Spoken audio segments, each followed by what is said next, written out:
Hey, so today we are hooking up a Bose L2 system. So, pardon my garage, it's a little messy, but it's the two tower system with the Bose bass module and the tone match mixer. When putting the speaker towers in there, they just pop in like so. Very easy, slide in, full connection. Here's the three cables that we're going to need going into the head module. The power here, the sub, which is SpeedCon, is going to connect like this right here. It's going to go into right here. You can daisy chain another one of these off of each other. If you had two, you could hook another one in if you had another cable.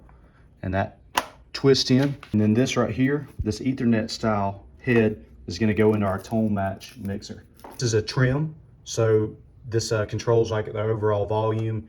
One of two things that do. I usually leave it at halfway, get everything mixed, and then when I need to up the volume, I'll come here, turn it up, and then your power button right there sits beside it. The tone match mixer actually comes with a little bracket that hooks into the back. I have lost mine, so I don't have it any. Oh, right here. Yeah, so this bracket drops in. If you have that at the house, it drops in, it goes into the bottom of the tone mixer. All right, so moving on to the mixer. First off, looking at it, I'm going to be running a vocal and a guitar. That's how I usually play. I just kind of set everything usually down when I'm not using it. So let's cut it on the back. We've got the guitar XLR, the vocal XLR going straight in channel 1. I've got the acoustic guitar through 1/4 inch going into channel 2. So immediately when we fire it up, the tone match part comes up. So I'm running a Beta 58 microphone. They give you different presets that utilize or optimize certain microphones. You can play around with this. But since I'm going to be running the 58, then I want to go to the presets to Shure, and I want to run the Shure 58. It just kind of optimizes the microphone for that. For channel 2, so like I said, tone match, engine, that's where I'm at. You can switch between the channels by this way right here. This wheel controls all the different settings, and then to select a channel, you go channel edit. So now I'm editing channel 1, editing channel 2, and so forth. I'm not using these two channels, so let's just cut them down. Let's leave them muted. Go to channel 2. I'm running a Taylor 110 acoustic electric guitar. They've got Taylor guitars optimized in here. I'm going to be mimicking a Taylor GS mahogany cedar, but you can also do different things. You can do a dreadnought finger style, dreadnought strumming style, auditorium finger strum, concert series. Really, it's just personal preference. What do you think sounds good? I personally like this mahogany cedar. I select it. So that's the beginning of getting your sound right. So let's hop back over to, and this is the bulk of where you're going to be doing all your stuff at. So over here at the mic, switch over to the EQ. Right now I've got everything set at just 0 dB, no EQ I'm running, which is fine. We'll come back to that. Looking at para EQ, I don't really use a lot of this. This is for getting into a little bit above my pay grade of what helps make stuff sound good. I usually can get by without messing with any of this, so I just bypass it. I am running compression, and like I said, this is what I like. The compression 2, 16 dB cut, 5% or 5 dB gain.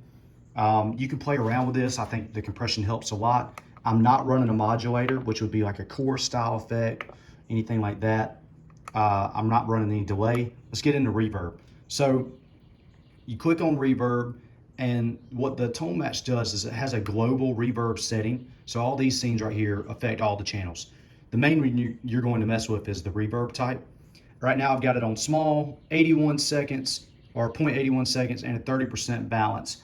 That's probably a good starting point. Like I said, you can fiddle with this to get it exactly how you sound or how you want it to sound. Let's switch back over. This is the amount of reverb of that reverb type on each channel. So you can affect how much you want it. So right now I've got 50% mixed, 50% bright on my vocal, and I've also got it on my guitar. That's gonna be way too much. So let's take a listen real quick.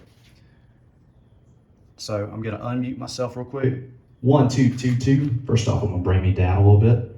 But hear how that reverb's really just way too much. So we're gonna bring the brightness down a little bit right there. And I'm gonna drop this down to like, I don't know, 20, 20 to 10%, somewhere there. 1, 2, 2, 2, 2. See, that's a lot more clear, a lot more clarity. So that's gonna feel pretty good. That's gonna have like a club kind of sound. Let's roll over to the EQ for a second. All right, I've got kind of a low voice. Let's drop some of the lows down in my voice just a little bit. Maybe give it just a little bit of a high catch so it kind of cuts through. Just a little bit right there. Let's start with that. That feels pretty good. Check 1, 2, mic check. Yeah. Yeah, okay. So let's check out my guitar. All right, so right away, I've got my acoustic guitar plugged up, and I'm just running a Taylor 110, so we're gonna do channel edit. So I've got it on this TGS mahogany. I like the way that one sounds. Let's go over to the tone mat so we can select. Like I said, there's different styles. Kind of debut them real quick for you real quick. The reverb is probably all wrong on this, but that feels pretty good right there. You hear a little bit of that reverb. Might could be EQ'd a little bit better. Let's check out finger style. It's gonna have a little bit heavier feel.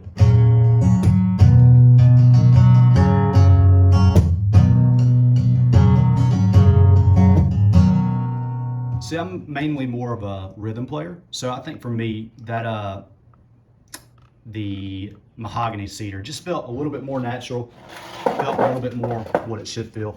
All right, so let's check out this EQ real quick. That actually doesn't sound too bad, but just for the sake of this demonstration, let's take it down a little bit on the high side. Kind of give it a little bit more of a mid feel. I've got my guitar pretty much EQ'd. I've got a couple settings on there. Let's drop the lows down just a little bit, and then let's play around with this reverb. So 50%, still probably way too much. I think we could, what did we do on our vocals? All right, so our vocals, we did 21:45. Let's kind of mimic that and see what it feels like. Which I love that you can switch over real quick and look back at what you already did to the other channels, which is a nice little tool when kind of comparing. All right, so this has my vocal. I'm gonna drop my vocal down where you can actually hear me. 2, 2, 2, yeah. All right, so that's our vocal compared to our guitar. Let's see what it sounds like. 1, 2, 1, 2. Whoa, that feels pretty good to me.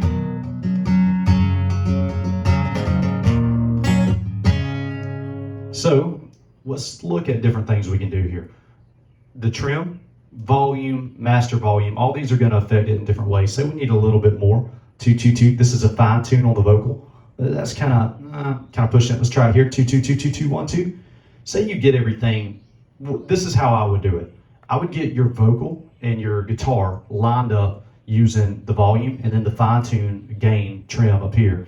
So get it exactly. So my vocals are obviously just a little hotter than my guitar right now. So let's bring that up just a little bit. Now it doesn't matter if you're on channel edit or not when you start affecting these because they have their own volumes. The channel edits only affect these 3 knobs right here when you're messing with this selector wheel. So yeah, let's get our volume right. Feels pretty good. My vocals are still just a little high, which I'm not playing with the guitar pick, so that might be it. But let's bump up the guitar just a little bit. Let's try this right here.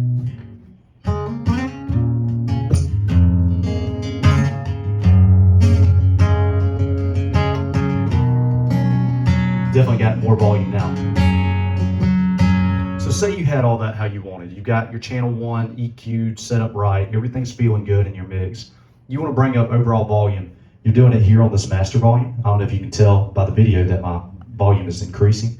Say you run out of room here, you're just not getting the volume you need. You can also go back to the head module where you plugged in the power, and there's a trim down there that you can bump up as well. The Bose L2 system is only going to do what it's capable for performing for. I would say in an outside area, you could probably generate sound for 50 to 100 people. Inside, maybe a little bit more just the way it carries, but then you run the risk of feeding back. A lot of times I use this system as my mixer, as my monitor where I can hear it. I just set this one thing up. When doing that, let's change up our video so I can keep talking about that. Once again, I'm not a sound engineer, but I've been playing acoustic guitar and singing for many years now. So this is what I would do. You're using this system to do a show. So this is going to be projecting out to the crowd. So obviously you want this in an angle where it's going to go to the most people. Now, if you notice, these speakers are omnidirectional. So one's going this way, one's going that way, and so forth, to give you a nice semicircle of sound. Then your sub is obviously projecting as well. What I usually try to do in relation to the Bose system, if this is straight on, I try to sit caddy corner off of it. Or if I'm sitting straight on a stage, then I'll do the Bose caddy corner in that direction, maybe fanned out a little bit. That's to keep the feedback from your microphone from interfering, since you are in front of the speaker. Now, obviously,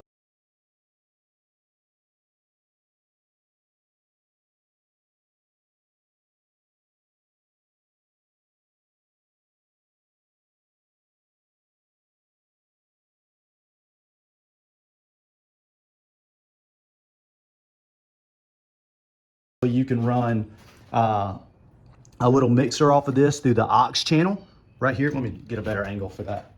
So you could run through the aux right here. That would send you an auxiliary signal. You can do that here. Let's see, channel 1 level, channel 2, and so forth. So you can set how much volume you want go into the aux channel, which would work as a mixer.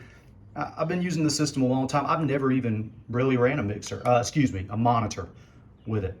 I think that's the beauty of this system, is a lot of times you can just sit right in front of it and do a show, no problem. Hope this video helped. Let me know.